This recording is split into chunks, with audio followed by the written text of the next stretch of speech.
Buenas tardes. Es un privilegio para mí compartir con ustedes en esta tarde y poder juntos reflexionar un poco sobre lo que es, bueno, conocer a Jesús, seguirle y hacerlo en esta maravillosa comunidad de iglesias anabautistas alrededor del mundo. Como mencionó nuestro hermano ahora, es una comunidad global que, bueno, es una familia que celebra juntos la posibilidad de servir a Jesús. Y traigo saludos de esa familia para ustedes, especialmente quienes hablan español. Y yo creo que este es un buen momento para decir que, siendo que he tenido que hablar inglés durante esta semana tanto, vamos a pedir a todas aquellas personas que no están entendiendo lo que estoy diciendo, que se pongan en pie y vayan a buscar alguna forma de mecanismo de traducción para que entonces podamos seguir durante estos 20 minutos en español. ¿Les parece? Well, don't worry. It was just a short hola, hi, hello, in Spanish. Well, not short, but you know, I was told that I had 20 minutes, and I said, as always, well, it's going to be just 20 minutes, but Latin American minutes. So just relax and enjoy. I was invited to speak about mustard seed, right? That's the idea. And that's quite a challenge for me because I am a regular citizen of a city of 8 million in Colombia. I had not the kind of background that could allow me to speak about a farm or about seeds. I would like to speak about other kind of seeds, maybe, if this works. No, I think you can just play. Thank you. There you are. Those kind of seeds. I know a little about that. I love Colombian coffee, and it will be great to speak about coffee. And I sometimes think, well, mustard seed, really? Coffee is a little more excited. Although also I'm pretty sure that some of our brothers and sisters from Ethiopia will have a lot to say about Ethiopian coffee, and we can have some kind of discussion about you know, if Colombian or Ethiopian coffee, which is the better? Well, the best one, I don't know. But there are several places in which coffee, well, is delicious. But again, we are here to speak about mustard seed. And in order to speak about mustard seed, I will say, well, it will be great to actually touch some of those mustard seeds. So I would like to invite those of you that have the seeds, thank you, to go on and share it. The idea is that you can take a few of them, maybe 2 or 3 small seeds, and just touch them. If you have the courage, take one in your mouth. Don't worry, you are not going to have a tree on your stomach. That's perfectly right. And if you want, let's have them in our house. It's very interesting to have some of those seeds on your desk, just to remember how and what is the kingdom of God. So I don't know how to speak about mustard seeds, not a lot at least. Okay, there you are. But I can speak a little about our church, our global church. Mennonite World Conference, as it was mentioned, is a global communion in which several Anabaptists around the world meet to worship and to celebrate the meaning of belonging to a global family of faith. And as also it was mentioned, well, this family has been growing a lot. Around the world, we have a kind of explosion. Several places are interested, a lot of people are interested on Anabaptism, Anabaptist roots. What is the meaning of being Mennonite? And that's interesting, that's great. As many of you know, well, this kind of gathering is like a mirror of our Mennonite World Conference meetings. Actually, the majority of us Mennonites are now worshiping in the global south. We can speak about Asia, Latin America, Africa, as places in which the growing of Anabaptist churches is huge. And some of you could be already familiar with this kind of map in which we can see how is the growing of the Anabaptist world today. And that's so interesting. I would like to compare this growing in the global south with the growing of some restaurants. If you were going to Colombia 30 years ago, basically the kind of food that you will find there is or was Colombian food. But now, if you are going there, you can eat Mexican food, which is kind of amazing. We Colombians don't use spicy food, not a lot of beans, so at least not in all the country. So now we have Mexican food, Mexican restaurants. And we have, of course, Arabic restaurants, and then we have Chinese restaurants, Thai food, a lot of different kind of food. And that's great. That is, I would say, well, globalization, right? It's possible to eat all this kind of food in any city today. But along with these wonderful restaurants, we have other kind of restaurants too in Colombia. Restaurants that I will call fast food. Well, in Spanish is comida, no solo comida rápida, pero algunos dicen comida basura. Just a kind of trash food. Do you use that kind of language? Well, I don't know if that is allowed here. But yeah, it's possible then to go in my city and to look for the kind of fast food that you can also find around the world.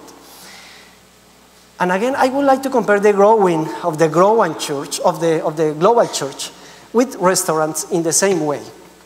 You can go to different places, like we see in this map, and then we can, well, find delicious kind of churches.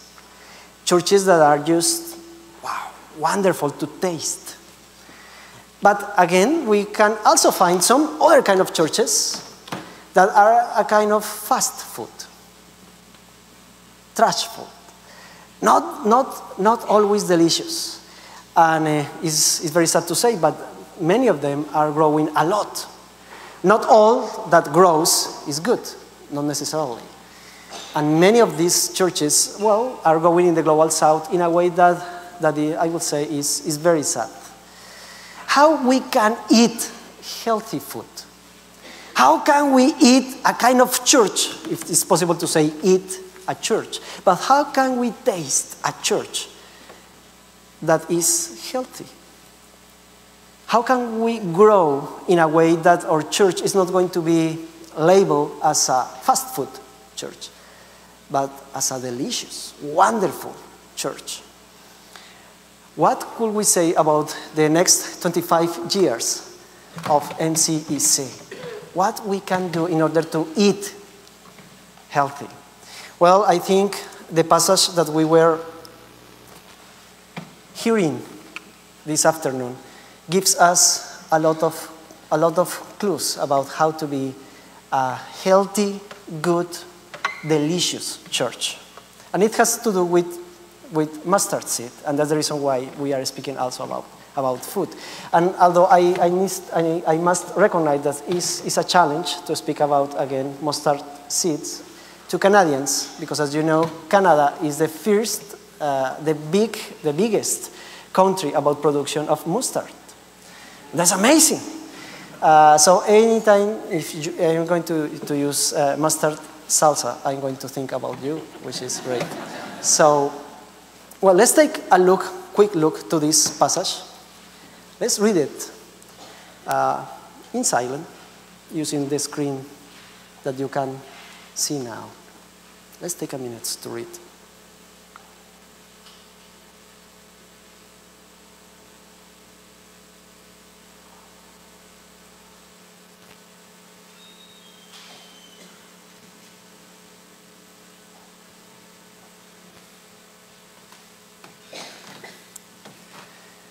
Well, I think that according to this passage, the best way of growing, the best way of envisioning the next 25 years of this congregation and of any church around the world is to understand that we need to touch ground with the kingdom of God in order to grow with purpose.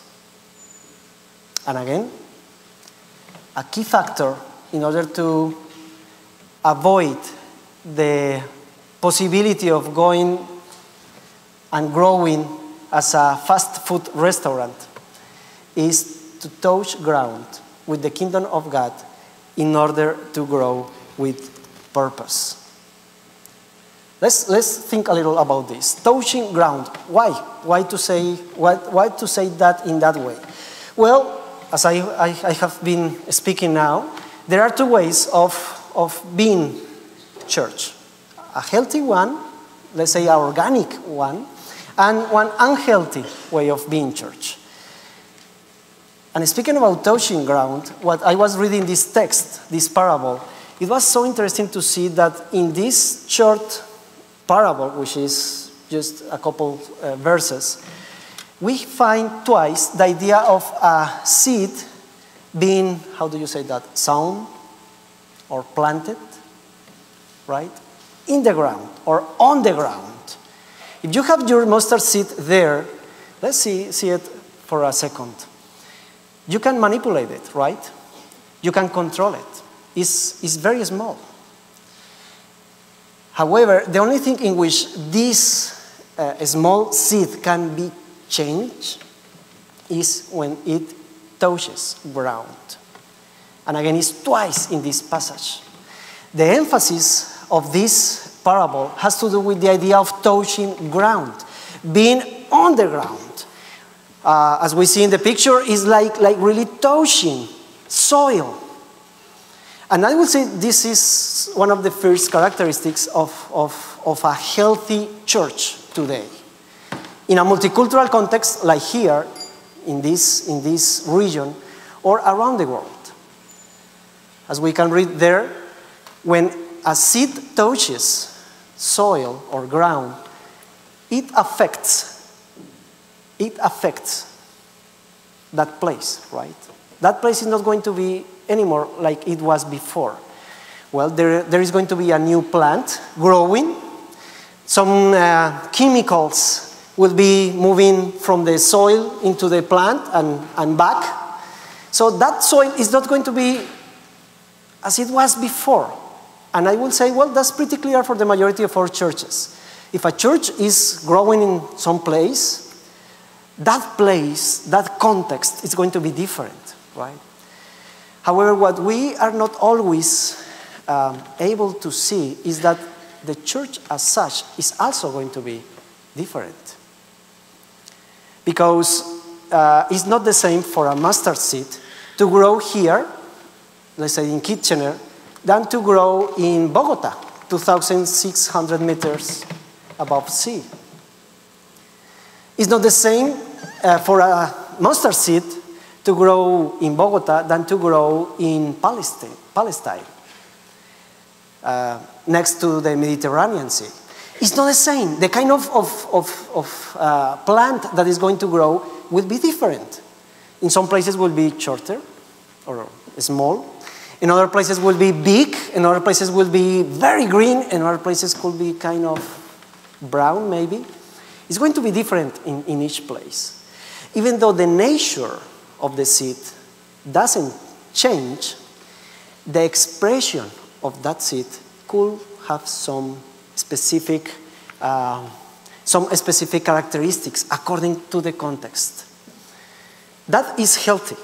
That is good. What could be fast food in this perspective? Or, again, a church that is not healthy? I will say that is the kind of church that has a set of propositional truths. I mean, a clear list of what do you need to keep and to teach and how to do it in a way that you are going just to repeat what has been thought. And we have a lot of that in our churches. Sometimes we ask to our own members in Mennonite World Conference, what is the meaning of following Christ from one Anabaptist perspective in your culture? And when we get, basically, it's a translation of basically European or North American understanding of what is the meaning of following Christ. So when I think about this region, MCEC, it will be so special to see here, as it was mentioned last night, not only a naked Anabaptist, but an Anabaptist dressed according to his or her culture. Not just repeating what is the meaning of being pacifist, or centered on community, or the meaning of discipleship, or the meaning of serving God from one, let's say, global north perspective. But to really struggle with the idea of being Anabaptist from my own perspective. And I want to encourage you that are here, that are not part of the Anglo-Saxon speaking way. Those of you that are here from other cultures, take the time to think, what is the meaning of being Anabaptist according to your context? However, note, please, that I am saying being Anabaptist.